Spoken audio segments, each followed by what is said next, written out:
Rádio Ensinamentos dos Mestres Ascensos.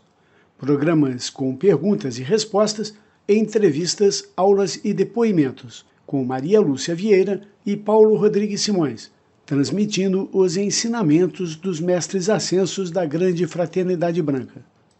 Estes programas foram gravados entre 2007 e 2019. Maria Lúcia Dilza Milhomem mandou um e-mail perguntando: Queridos irmãos Maria Lúcia e Paulo, fui católica até os 23 anos, mas eu não me conformava com a ideia de céu e inferno eternos.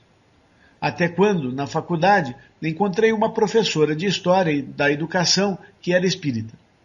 Devido a uma pergunta que fiz, ela resolveu presentear-me com o Livro dos Espíritos, de Allan Kardec. Foi a primeira vez que eu li sobre reencarnação e eu encontrei uma resposta satisfatória para os sofrimentos e a morte e os planos onde as pessoas ficariam depois que desencarnavam. A partir daí comecei a frequentar apenas as reuniões e tomar passes e ler todos os livros que chegavam às minhas mãos. Mas apenas aos 37 anos eu me tornei uma espírita praticante. As minhas leituras continuaram, mas depois comecei a estudar com afinco o Evangelho de Jesus, até mesmo como sou pedagoga, comecei a ministrar cursos no centro. Com a sabedoria do Evangelho, de Carlos Torres Pastorino, descobri o Eu Sou, o Cristo imanente e o Cristo transcendente, e toda a ideia central das minhas preleções e cursos se baseavam no Cristo interno, no encontro de Deus em nós. Já gostava das palestras e dos livros de Huberto Rodin, e passei a ler os livros de Pietro Baldi, e da Sociedade Teosófica também. Daí comecei a descobrir que eu também não concordava com o Espiritismo, estava certa. Eu não gostava da comunicação com os mortos. Achava certo a mediunidade, mas não me sentia bem com o trabalho com o plano astral e não queria participar como médium das reuniões de desobsessão. Isto me gerou conflitos e eu comecei a ter canalização de um ser que falava da Grande Fraternidade Branca, dos Mestres Ascensionados e dos Anjos com um pequeno grupo. Passei a me interessar pelo estudo dos anjos, mas tinha muito conflito a respeito das canalizações, porque, como sou uma estudiosa, achava que era tudo da minha mente. Até que deixei o Espiritismo de vez e comecei a fazer parte apenas do foco de luz, deste pequeno grupo de estudos. O meu mentor dizia que iríamos encontrar outros participantes da Grande Fraternidade Branca. Realmente, cada dia encontro amigos que fazem parte e aprendo muito com eles, nos reunindo para fazer orações. Por fim, estou estudando online com os senhores e com toda a página dos ensinamentos da Grande Fraternidade Branca. Ouvi a palestra dos senhores e fizeram a mesma pergunta sobre a morte de Jesus. Também achei que aquele texto de Jesus Cristo, Jesus entre 12 e 30 anos, numa parte bem contraditória.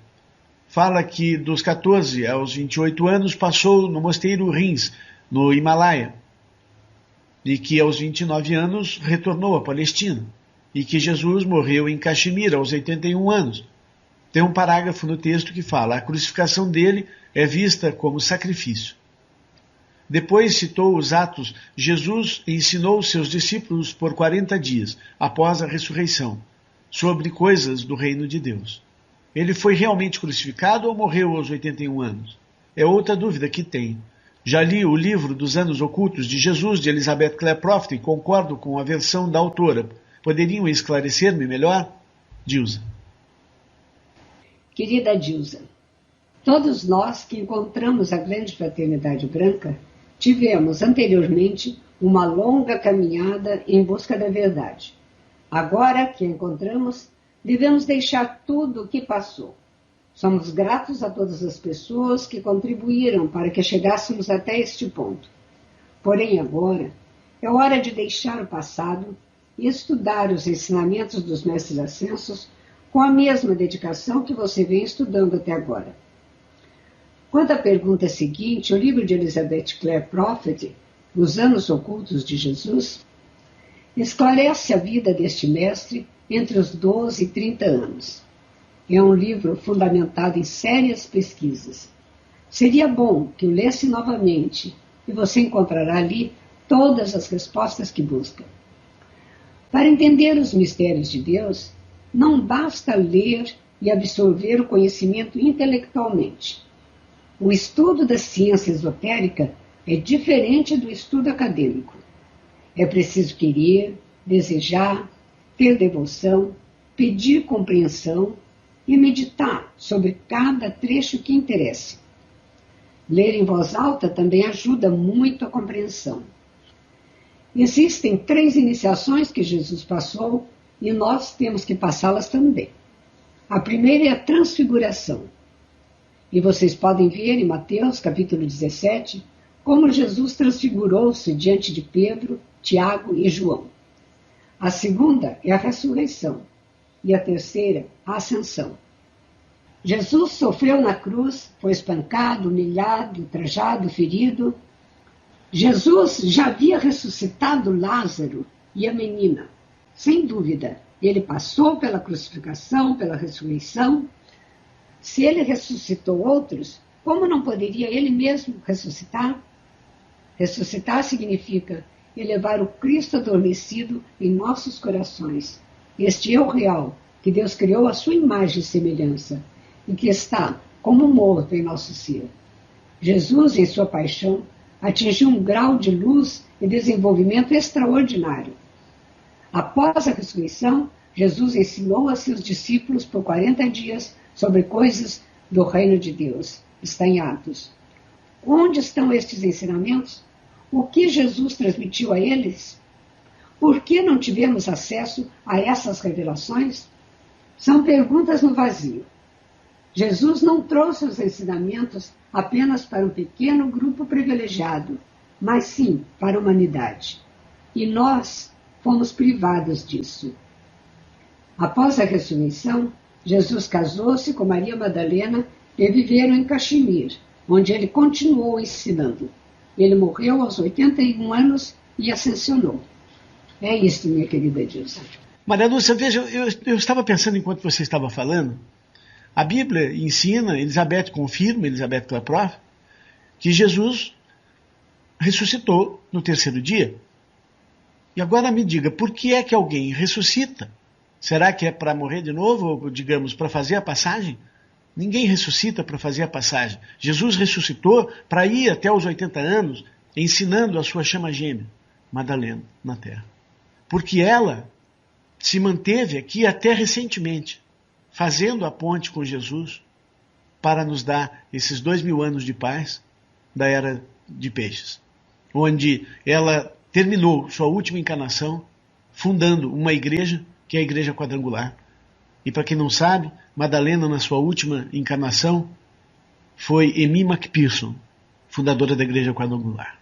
E quando Jesus viveu no Oriente, os orientais não conseguiam, pela sua língua, falar Jesus. Eles falavam Isa, Saint Isa. Ele é conhecido no Oriente como Saint Isa. É um assunto apaixonante, né, Maria Lúcia? Com certeza. E muito infindável também. Com certeza. A próxima pergunta do José Ronaldo, ele diz: Paulo, sou meditante de SIDA do movimento de meditação transcendental. Trabalho há mais ou menos 5 anos em uma casa espírita, para minha doação. É uma casa espírita mais ou menos kardecista com um toque de umbanda. Digo um toque, pois lá o kardecismo não é 100% puro. Ocorrem incorporações nas salas para a doutrinação dos espíritos obsessores. E nos momentos de desenvolvimento para a mediunidade dos trabalhadores. É uma casa voltada para a desobsessão. E tem também um trabalho de cura muito sério, onde a corrente dos médicos ajuda aos doentes. É um trabalho onde a dirigente da casa atende incorporada. Mas, há cerca de 1 ano, conheci o templo ecumênico Rosa Caridade, que segue as orientações dos mestres ascensos, e lá não ocorrem incorporações. Comecei a frequentar como assistido e hoje já participo como trabalhador dessa casa também. Sei que o contato com os espíritos, primeira casa, não é aprovado pela Grande Fraternidade Branca, mas também sei que esse trabalho é útil para as pessoas que estão naquele momento de evolução. Gostaria de saber a sua orientação, pois tenho me questionado na continuidade do trabalho da Casa Espírita e sido intuído a seguir somente o trabalho na casa orientada pela Fraternidade Branca que segue os ensinamentos dos mestres. José Ronaldo. Tem uma outra pergunta do Fernando, que também segue na mesma resposta que vou dar na sequência. O Fernando diz: Olá, Paulo e Maria Lúcia, meu nome é Fernando Pessoa, eu sou da cidade de São Paulo, estou iniciando o meu conhecimento na Grande Fraternidade Branca. Gostaria de saber de vocês qual é a conceituação da doutrina de Allan Kardec perante os ensinamentos dos mestres ascensos. Vejo vocês falando para nos distanciarmos do astral e nos centros espíritas kardecistas existe um grande intercâmbio com os sofredores do astral, além de espíritos de luz do astral. Gratos pelo esclarecimento, Fernando. Olá, José Ronaldo e Fernando. Como já dissemos aqui no programa anteriormente, podemos ajudar aos nossos irmãos perdidos no mar do astral sem a necessidade de um contato com outros que também estão perdidos no astral. Os mestres ascensos ensinam que não podemos ascensionar se estivermos em contato com o astral, pelo simples fato de que para onde está a nossa atenção, lá estará a nossa energia. Se quisermos evoluir para o éter divino, precisamos focar nos anjos de Deus. Quando quiserem ajudar as almas recentemente encarnadas, usem a palavra para orar ao Arcanjo Miguel e aos Elohim de Deus, e estarão com muito mais força do que em qualquer trabalho kardecista ou de umbanda. Ronaldo, apenas um alerta. Eu sei que você não fez pergunta nenhuma sobre este assunto, mas os mestres ascensos lançaram um alerta para a meditação transcendental. Eles afirmam que desaprovam o trabalho de Maharishi Mahesh Yogi e que ele não foi iniciado nas escolas da Grande Fraternidade Branca. Maharishi não carrega a vibração dos mestres ascensos, nem apresenta aos filhos de Deus a meta da ascensão. Nas palavras de Kuthumi, em um ditado dado a Elizabeth Prophet, Kuthumi diz: o momento requerido da mestria espiritual, as iniciações necessárias ao verdadeiro instrutor de meditação, não foram dadas a Maharishi, nem é ele um candidato para recebê-las. O seu ensinamento nada mais é do que auto-hipnose, uma técnica muito eficaz que ocasiona na consciência daquele que medita tudo o que afirma ocasionar. Emprega o poder do corpo mental e da mente subconsciente para programar o futuro discípulo para uma falsa paz, um falso sentimento de segurança e uma identidade em declínio que é removida para cada vez mais longe do centro da luz crística a cada período da chamada meditação transcendental. Neste caso, o líder é auto-hipnotizado e, portanto, auto-iludido. Ele é considerado por nós, desta forma, como um líder cego conduzindo uma geração cega. A falta dos rígidos requisitos para o desenvolvimento das virtudes divinas, da necessidade de sofrimento e sacrifício no caminho da cruz e da senda óctupla, ensinados por Cristo e Buda, revelam este método como mais um caminho, um prometido atalho para a mestria para a qual não há atalho. É desnecessário dizer que Maharishi não recebeu a autoridade para iniciar almas sob a égide do grande iniciador, o Sr. Maitreya, pois ele não atingiu a consciência crística, nem recebeu os eletrodos na sua aura para a transferência do fogo sagrado. Aqueles que se ligam a ele no relacionamento de aprendiz ou estudante, portanto, não estão protegidos dos elementos de seu karma, do seu momento humano ou da sua auto-hipnose. Estes elementos formam um arco para o mundo do aprendiz, acrescentando a corrente turva do falso instrutor à já turva corrente do discípulo confuso. José Ronaldo, realmente não existe atalho, nós temos que passar por todas as iniciações, e essas iniciações são dia a dia, aprender a não nos irritar, a falar com doçura, com carinho, aprender a nos libertar dia a dia de cada vício, de cada mau hábito, e isso é uma longa caminhada, e os mestres ascensos da Grande Fraternidade Branca nos ensinam, nos direcionam dia a dia nesse passo. E tem mais uma palavrinha, Paulo, que eu gostaria de dizer ao José Ronaldo, que é a seguinte: ele falou ali muito explícito e muito claro para ele: estou sendo intuída a frequentar apenas a casa da Grande Fraternidade Branca. Nós devemos, gente, dar muita atenção à intuição, porque a voz da intuição é a voz do Cristo, pessoal. E a voz do Cristo é a voz da lei. E quando nós desobedecemos ao nosso Cristo interno, nós estamos desobedecendo à lei.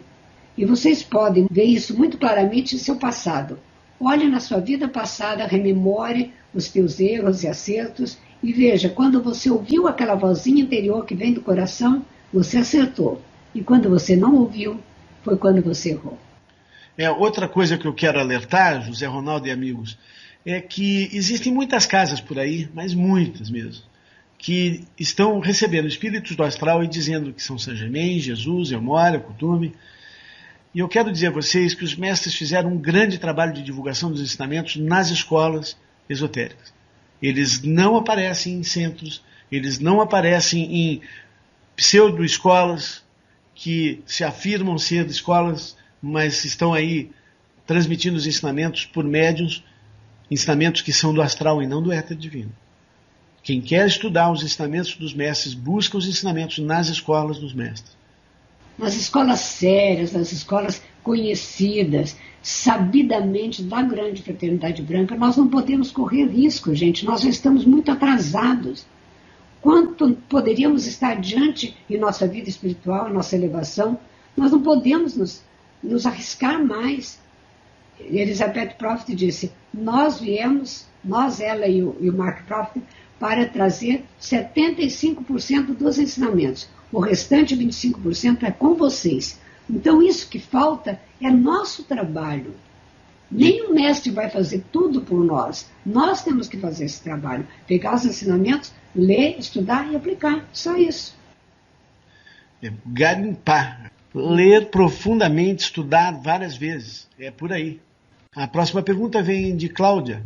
Ela diz: queridos amigos da luz, quero inicialmente expressar minha gratidão aos mestres iluminados que, através do amor incondicional dos nossos queridos Paulo e Maria Lúcia, viabilizam este ensinamento tão maravilhosos que nos ensinam a trilhar o caminho da luz. Sou uma leitora assídua de todas as mensagens do Grupo Luz Violeta e confesso que desde que passei a participar deste grupo tenho sido abençoada ao praticar esses ensinamentos, embora perceba que além de sermos e tentarmos continuamente seguir com pureza e sinceridade a senda da luz, somos igual e continuamente testados pelos nossos amados mestres. Acredito que isso seja realidade para todos vocês, em maior ou menor grau, pois na medida em que trilhamos uma senda rumo à nossa ascensão na luz, as nossas provas e desafios vão sendo aumentados proporcionalmente ao nível de compreensão e comprometimento à nossa evolução e à propagação da luz para todos os nossos irmãos terrestres. Justamente estou aqui agora consciente do que ocorreu neste último mês de junho, que me deixou temporariamente caída, e confesso a todos vocês que tive uma queda muito violenta mesmo, fiquei muito triste, num estado de total desequilíbrio interno, e que no decorrer do mês isso se refletiu lógica e consequentemente no exterior. Fui tomada por todos os sentimentos negativos possíveis e imagináveis e confesso a vocês que acredito que fui tomada por forças sinistras da pior espécie. Eu me envolvi emocionalmente com um homem que reside no Rio de Janeiro. Me vi completamente apaixonada por este homem, mas não foi aleatoriamente. Encontrei muitas afinidades em muitos aspectos, uma sensibilidade extrema. Conversávamos sobre filosofia, religiões e principalmente ele se mostrava aberto quando mostrava a ele os ensinamentos dos mestres da luz, que aprendo com todos vocês e através da maravilhosa literatura que versam sobre tudo isso.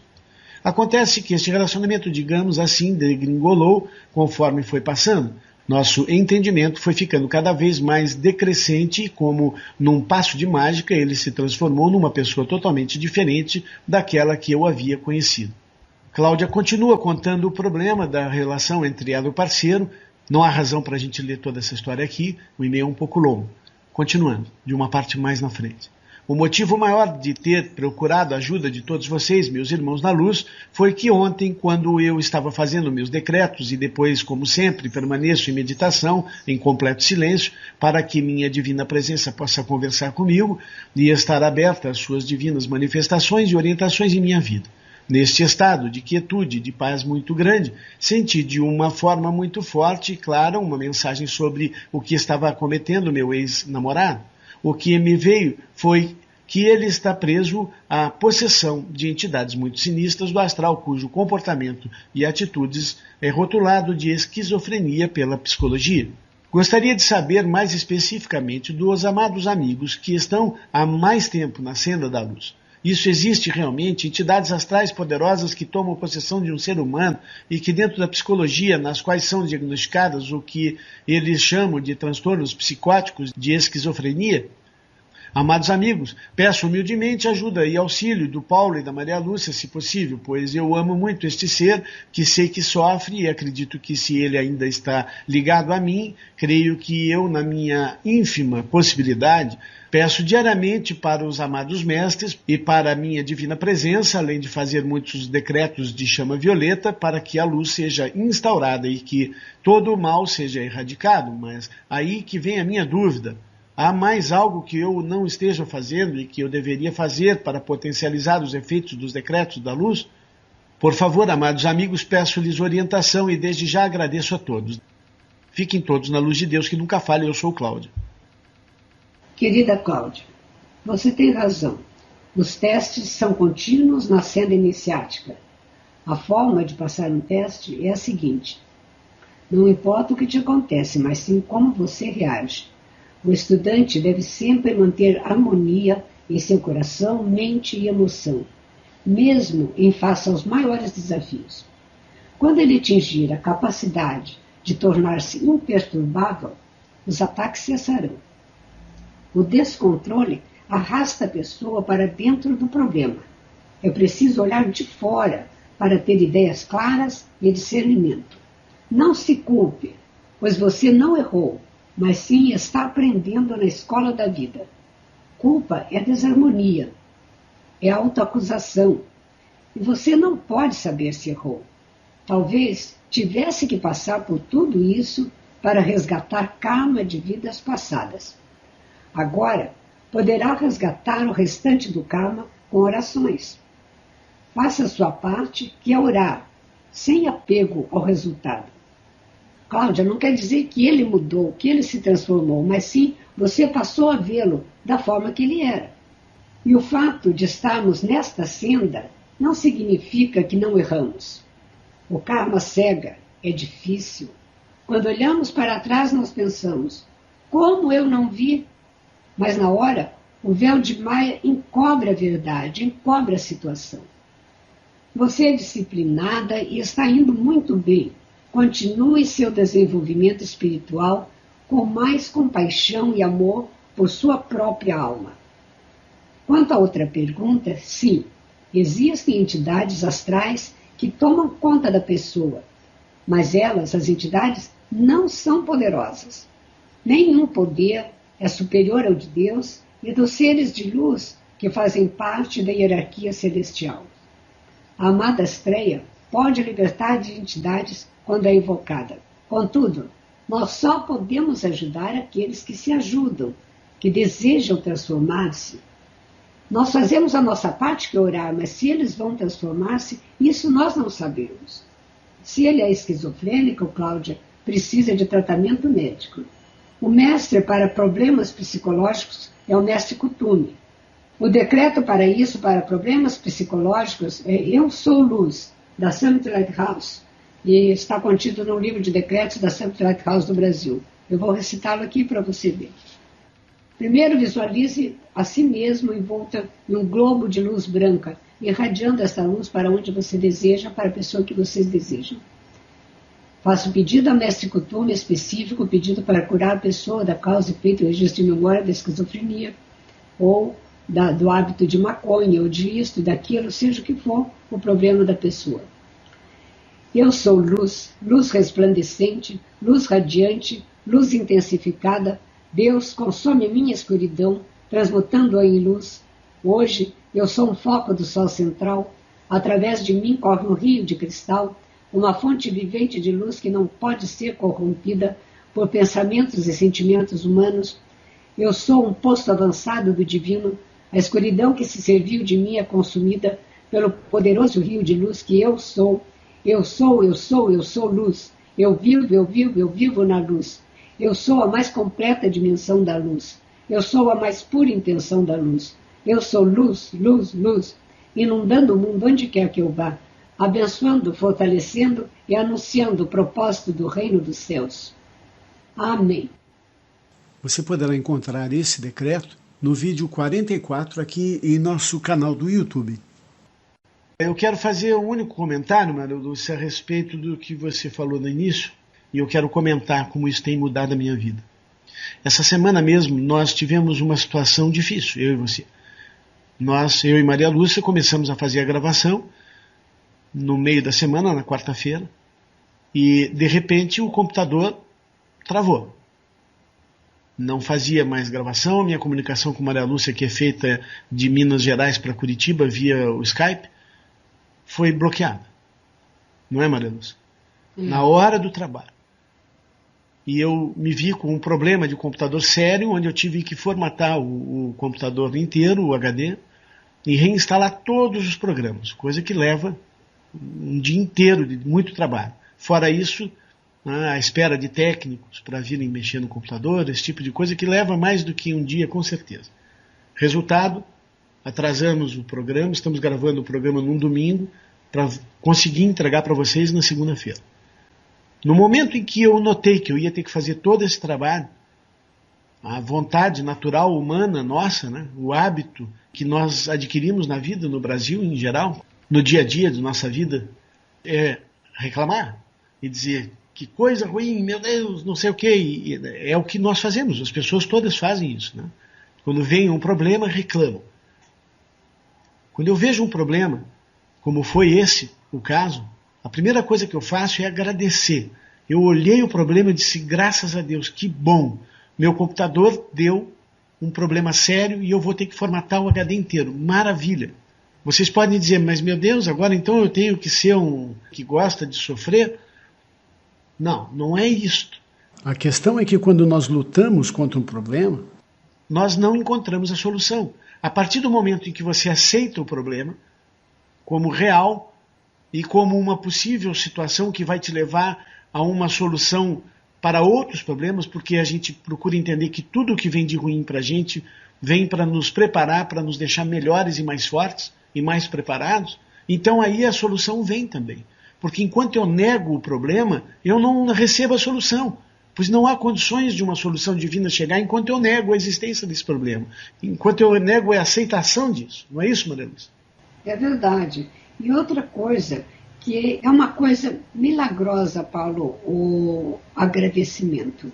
Porque tudo aquilo de ruim que nós agradecemos, ele diminui, ele dissolve. E o que nós agradecemos de bom é ampliado. É incrível isso. A questão é que nós estamos numa escola divina e tudo que aparece no nosso caminho é aceito por Deus que chegue a nós.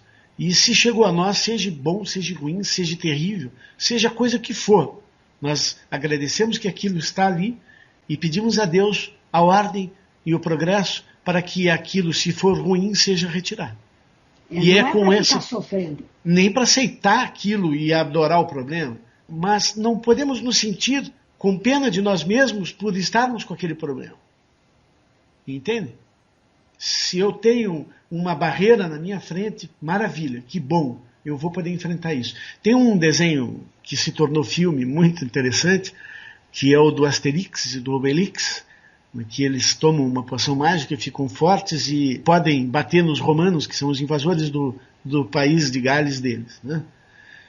O que é interessante, que eu quero comentar, é que quando eles veem aquela legião de romanos vindo contra eles, ao invés de ficarem tristes, eles têm alegria, porque eles sabem que vão vencer. E é assim que nós temos que ser. Não importa o tamanho do problema que vocês têm, se o problema surgir, sintam-se vitoriosos. Sinta que não existe problema que você não possa resolver, porque você é um com Deus. E só esse sentimento inicial, sem pensar que solução virá, mas sabendo que virá uma solução e já tendo a alegria de que essa solução virá, então, meus amigos, vocês vão conseguir a resposta. Agora lembre-se que quando o problema é com um filho, com um irmão, com um namorado, o problema é deles, esse é o karma deles. Você pode tentar ajudar, mas você não vai fazer o milagre de salvar o mundo, porque nem Jesus não conseguiu fazer isso. Jesus veio dar o exemplo, Jesus trouxe a palavra, Jesus curou algumas pessoas, e essas pessoas Se não se portaram bem, voltaram a ter a doença, com certeza em vidas seguintes. Mas como você encara o problema é que é a grande chave para a solução. Continuando. O André Luiz pergunta: Olá Paulo, olá Maria Lúcia, meu nome é André Luiz, moro em Valparaíso de Goiás. Há uns 12 anos atrás eu tive o meu primeiro contato com os ensinamentos dos mestres, mas nunca me dediquei com muito afinco. Porém, de um pouco tempo para cá, tenho me dedicado muito à busca da luz. E o site de vocês me ajudou muito nesse processo. Por isso, desde já, vos agradeço do fundo do meu coração pela dedicação de vocês em divulgar os ensinamentos dos mestres. Deus vos ilumine. Tenho visto no site bastante mantras com o uso do Om. Em um livro de ouro de Saint Germain diz, abre aspas, a expressão oriental para eu sou é Om. Significa a mesma coisa que eu sou. Está começando a significar para o mundo ocidental. Eu, por mim, aprecio muito o uso do eu sou, porque sua expressão em si indica Deus em ação no indivíduo. Om, no entendimento dos orientais, é uma presença universal e não tão adequada como o uso do eu sou, para dar ao estudante a consciência da presença eu sou agindo no indivíduo. Esse fato explica amplamente a razão das condições da Índia no presente. Centenas de milhares de pessoas na Índia, devido à confusão das muitas castas, caíram no erro de que a entonação do Om era tudo o que precisavam em suas vidas, embora isto traga uma certa atividade em centenas de milhares de casos, não traz a energia desta atividade dentro da ação individual e assim causa pouco benefício. Om Mani Padme Hum realmente significa Deus em ação no indivíduo. Usai sempre o eu sou em vez do Om, porque muitos de vós estivestes encarnados em corpos hindus. Em algum tempo conhecestes esse uso e para evitar que ele desperte uma forma de uso inferior, empregai agora o eu sou para conduzir-vos à plena altura. Fecha aspas. Fiquei em dúvida se devo não fazer uns mantras. Aguardo esclarecimentos, que Deus vos ilumine a cada vez mais, muita paz e alegria. André, veja que esta é uma parte interessante do livro. O movimento Eu Sou veio ao mundo para trazer o conhecimento da chama violeta e da presença Eu Sou. Este texto não desqualifica, ao meu ver, o uso do Om, mas sim mostra o grande valor da utilização do Eu Sou. Prova disso é que temos vários ditados dos mestres em que o Om é entoado. Penso que o alerta foi dado e serve tanto para o Om como para o Eu Sou, pois precisamos entender que apenas entoar o Om, ou mesmo o Eu Sou, sem dedicarmos-nos a encarnar aquilo que afirmamos, de nada adianta. É o mesmo caso da meditação transcendental. Se as pessoas não entendem que elas têm que passar os testes do dia a dia, só a palavra fica vazia. André, a sua pergunta faz lembrar bem o assunto, o tema que nós debatemos profundamente em nosso livro, com o título no capítulo de Revelação Progressiva de Deus.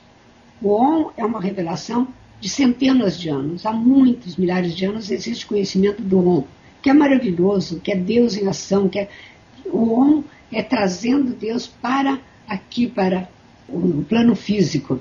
Mas o Eu Sou é uma revelação agora da era de Aquários, quando já estava na Bíblia, mas não havia entendimento, a compreensão, e agora Saint Germain deixa claro o poder do Eu Sou, Deus agindo em mim. E daí, Deus agindo em mim, eu posso abençoar a terra, o país, a nação, o universo. É bem diferente, mas são duas coisas maravilhosas. E foi através desse livro que os mestres trouxeram o ensinamento do Eu Sou, né? A próxima pergunta vem do Vanderlei. Ele diz: Paulo e Maria Lúcia, sou eu outra vez, Vanderlei de Belo Horizonte. Gostaria de tomar um pouco de seu tempo para fazer a leitura do texto abaixo e ouvir sua opinião. É possível acontecer o fato narrado? Contatos com os mestres via terapia regressiva, isso é viável? Na luz, Vanderlei. Nós não vamos ler o texto que o Vanderlei nos enviou da revista Maluz, é uma mensagem canalizada que nós não concordamos que seja do Arcanjo Miguel, como ele coloca aqui. Maria Lúcia. Olá, Vanderlei. a única forma de contatar os mestres ascensos da Grande Fraternidade Branca é por meio da senda de testes iniciáticos. Através do autoaperfeiçoamento, o discípulo vai crescendo espiritualmente e elevando a sua frequência vibratória até aproximar-se da frequência dos mestres. É por meio do desenvolvimento das virtudes e eliminação gradual dos maus hábitos que ele atinge essa meta. A Sandra nos pergunta: que a paz esteja sempre em sua companhia. Tenho um altar em minha casa desde o início de 2007 e encontro muitas dificuldades em manter o ritual. Fiz de acordo com a orientação dada por vocês. Ele está no meu quarto e sinto que não há privacidade. Várias pessoas entram no quarto. São pessoas da minha família. As várias interrupções que surgem quando estou orando me deixam preocupada e vejo que só quando me senti segura comecei a preparar o altar. Amigos, ele está completo. Penso em tirá-lo do local onde está, mas mesmo que tenha que ficar no meu quarto, não há outro lugar.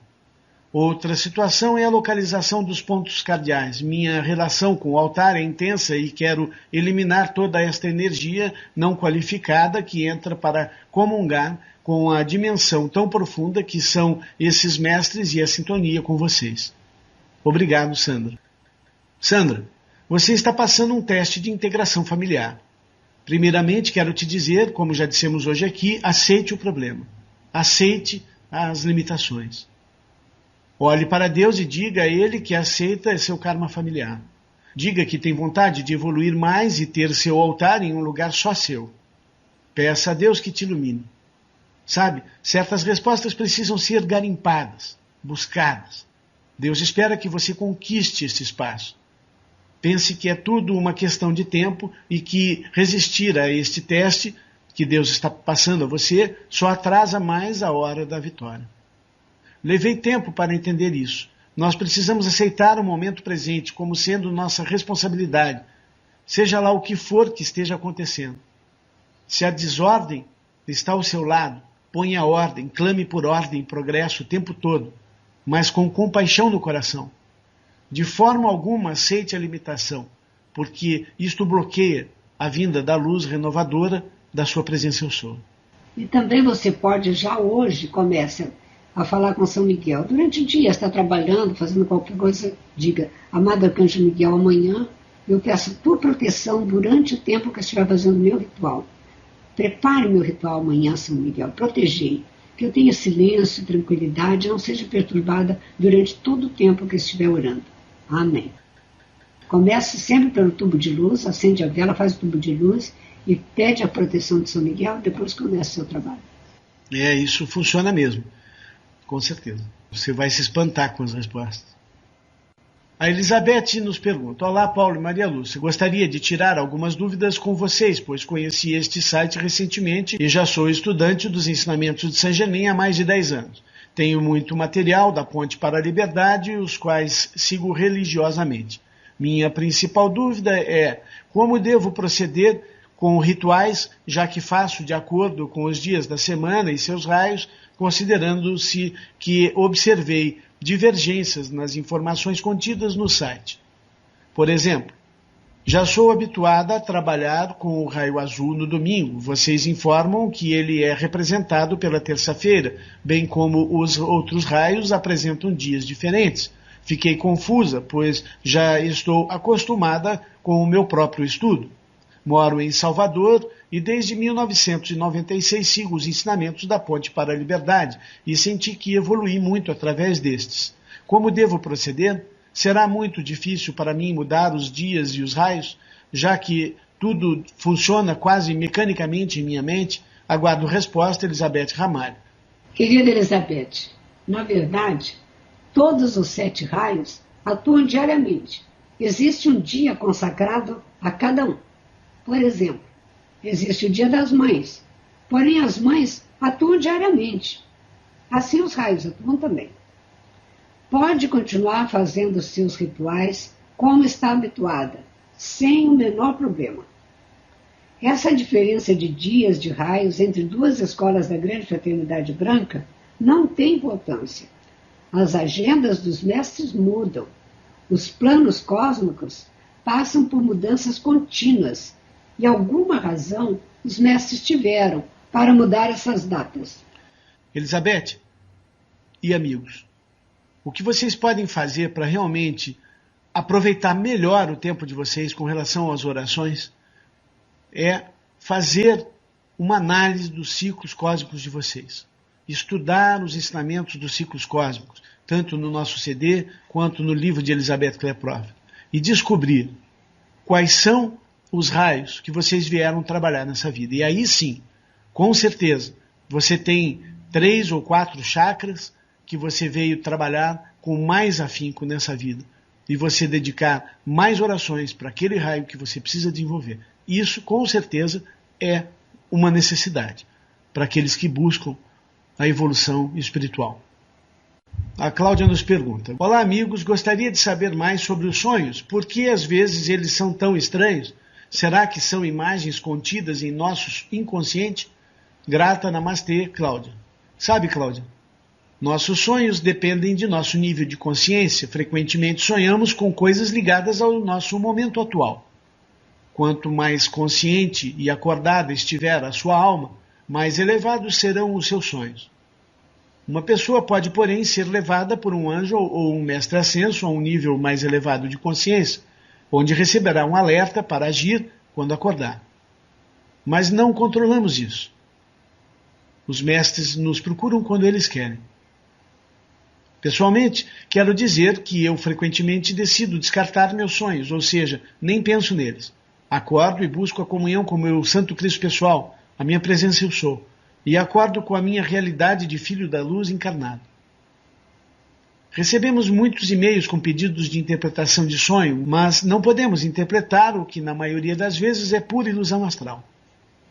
Quando recebemos um alerta ou chamado em um sonho, acordamos com a certeza do que precisa ser feito. O Marcelo nos escreveu: por que quando falo em negócios com as pessoas, elas começam a bocejar, mudo de assunto e elas param, falo de negócios ou dinheiro, tudo de novo. O que é isso? O que fazer? Me ajude porque está muito difícil. Isso está acontecendo há mais de 10 anos. Já perdi muitas coisas e negócios, por favor, me ajude. Abraços, Marcelo Gurgel. Olá, Marcelo. Se você já perdeu boas oportunidades por causa disso, significa que é um teste que vem se repetindo e você precisa ultrapassá-lo.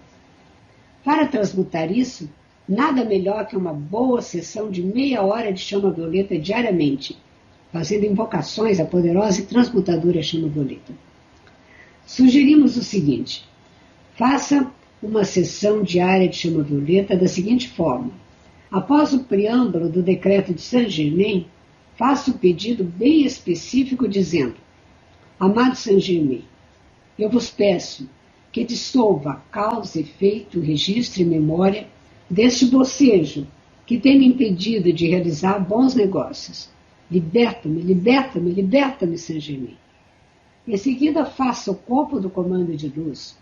Se puder acompanhar o CD, é melhor.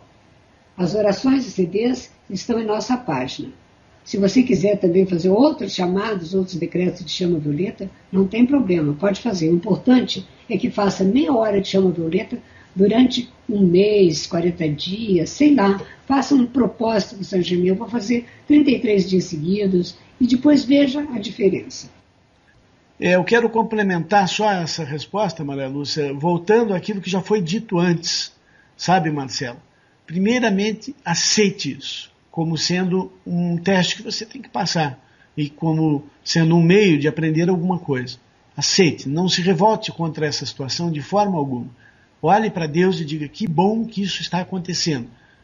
Agora me dê a solução para que as pessoas não sofram isso e eu não sofra isso e ninguém sofra isso.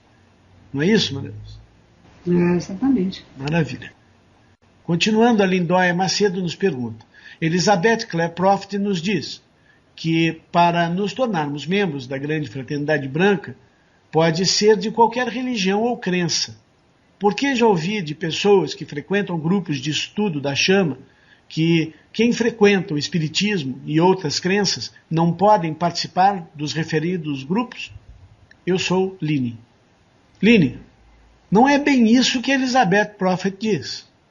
A Summit afirma que você pode manter-se vinculado a qualquer outra organização cujas crenças e práticas estejam de acordo com as leis de Deus. Ocorre que, como já dissemos inúmeras vezes aqui, o Espiritismo não é prática aceita pelos mestres ascensos, portanto, está em desacordo com as leis de Deus. Deus pede que oremos a Ele e aos anjos, aos mestres e aos Elohim. No Espiritismo, tomamos um caminho curto para o mundo espiritual, mas é um mundo espiritual não ascenso na luz. Então, o que Elizabeth Clare Prophet quer dizer também são duas coisas. Primeiro, quem está nas 8 religiões indicadas pelos mestres ascensos. E segundo, todo buscador sincero, esteja onde ele estiver, mesmo que ele esteja uma seita que não seja boa, se ele é sincero, se ele busca realmente Deus, ele vai acabar encontrando o caminho. Ah, sim, com certeza. A pessoa pode estar fazendo até magia negra. Se ela entender que os ensinamentos dos mestres estão corretos e ela quer seguir, quer aprender, e ela quer vir para os ensinamentos, ela é muito bem-vinda. Não há bloqueio nenhum, desde que ela deixe de fazer as coisas que estão em desacordo com as leis de Deus.